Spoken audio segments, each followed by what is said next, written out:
ഇത് നമ്മൾ പറയാൻ പോകുന്നത് മുറി കൂടി എല്ലാം പറയും കേട്ടോ. ഈ ഒരു ഇലക്ക് ഇത് നല്ലൊരു ഔഷധമാണ് കേട്ടോ.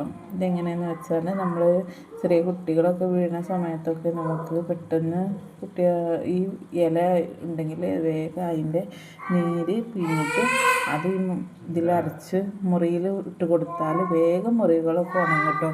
പിന്നെ അതേപോലെ തന്നെ നമ്മുടെ ശരീരത്തിൽ ചൊറി ചിരങ്ങിനൊക്കെ അത്യുത്തമമാണ് കേട്ടോ. പിന്നെ അതുപോലെ നമ്മുടെ ശരീരത്തിലെ രക്തസ്രാവം നിയന്ത്രിക്കാനും ഇത് സഹായിക്കുന്നുണ്ടെന്ന് പറയപ്പെടുന്നുണ്ട്.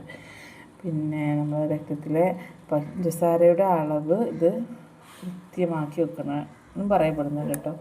അപ്പോൾ എല്ലാവരുടെ വീട്ടിലും ഇത് ഉണ്ടായാലും നമ്മുടെ കൊച്ചു കുട്ടികളൊക്കെ ഇങ്ങനെ കളിക്കുന്ന ഇടയിൽ കൂടെ വീണാലൊക്കെ ഇതിൻ്റെ നീരെടുത്തിട്ട് നമുക്ക് കുട്ടികളെ മുറിയിൽ വർത്തിക്കാൻ നല്ലതാണ് കേട്ടോ. അപ്പോൾ എല്ലാവരും ഇത് വീട്ടിൽ വളർത്താൻ ശ്രമിക്കണം കേട്ടോ. ഓക്കെ, അടുത്ത വീഡിയോ വരെ ബൈ.